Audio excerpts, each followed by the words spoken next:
मेरे प्रियो, आज ये विषय बहुत ही ध्यान से सुनें और वीडियो पूरा एंड तक देखें।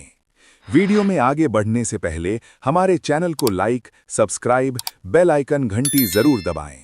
तो चलिए प्रियो, वीडियो शुरू करते हैं। ये कहानी बाइबल के मरकुस 4:35 से 41 पर आधारित है।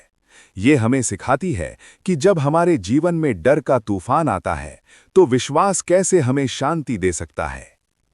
आइए इस घटना को थोड़ा और विस्तार से और उस समय के माहौल के साथ समझते हैं। ये कहानी केवल एक प्राकृतिक घटना नहीं थी, बल्कि शिष्यों के लिए एक बहुत बड़ा जीवन का पाठ था। कहानी है गरजता तूफान को शांत करने वाला। एक दिन की बात है, जब यीशु पूरा दिन लोगों को उपदेश दे रहे थे। शाम होते ही उन्होंने अपने शिष्यों से कहा, चलो हम झील के उस पार चलें। शिष्य उन्हें नाव में लेकर निकल पड़े। कुछ और नावें भी उनके साथ थीं। यीशु नाव के पिछले हिस्से में एक तकिया लगाकर गहरी नींद में सो गए। वे बहुत थके हुए थे। अचानक आया संकट। तभी अचानक मौसम ने करवट ली। पहाड़ियों के बीच से एक भयानक आंधी उठी और झील में लहरें इतनी ऊंची उठने लगीं कि वे नाव के भीतर आने लगीं। नाव पानी से भरने लगी और ऐसा लगने लगा कि वो किसी भी पल डूब जाएगी। शिष्य, जिनमें से कई अनुभवी मछुआरे थे, बुरी तरह घबरा गए। उन्होंने अपनी पूरी जान लगा दी, लेकिन लहरें उनके बस से बाहर थीं। क्या आपको चिंता नहीं? जब शिष्यों को लगा कि अब बचना नामुमकिन है, तो वे भागकर यीशु के पास गए और चीखते हुए चिल्लाए, हे गुरु, क्या आपको चिंता नहीं कि हम नाश होवे जा रहे हैं? यीशु नींद से जागे। वे न तो डरे और न ही घबराए।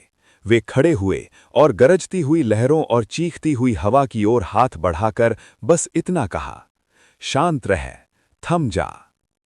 अगले ही पल एक अद्भुत चमत्कार हुआ।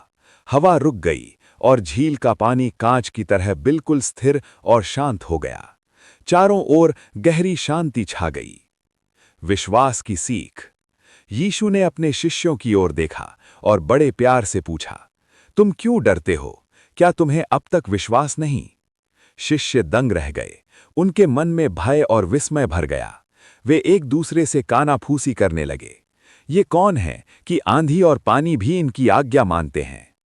इस कहानी का संदेश।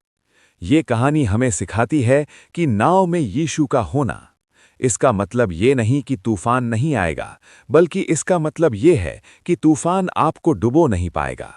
शांति का स्रोत। हमारे जीवन की बड़ी से बड़ी समस्या यानी तूफान यीशु के एक शब्द से शांत हो सकती है। डर वहां पैदा होता है जहां विश्वास खत्म होता है। यीशु ने सिखाया कि बाहरी तूफान से ज्यादा खतरनाक हमारे अंदर का डर है। डर बनाम विश्वास। जब हम डरते हैं तो हमारा विश्वास कम हो जाता है। यीशु हमें हर परिस्थिति में उन पर भरोसा रखना सिखाते हैं। इस चमत्कार ने साबित कर दिया कि यीशु केवल एक महान शिक्षक नहीं थे, बल्कि उनके पास प्रकृति के तत्वों पर भी ईश्वरीय अधिकार था। प्रिय भाइयों और बहनों, आज ये जान लीजिए, तूफान आएंगे, नाव हिलेगी, पानी अंदर आएगा, पर यदि यीशु नाव में है, हम डूबेंगे नहीं। भजन संहिता 46:1-2। परमेश्वर हमारा शरण स्थल और बल है। क्या आप जानना चाहेंगे कि इसके बाद जब वे झील के उस पार पहुंचे तो वहां कौन सा बड़ा चमत्कार हुआ? झील के उस पार होने वाली घटना को जानने के लिए वीडियो को लाइक करें, शेयर करें और चैनल को सब्सक्राइब जरूर करें। बेल आइकन घंटी दबाना न भूलें, ताकि हमारे नए वीडियो की नोटिफिकेशन सबसे पहले आपको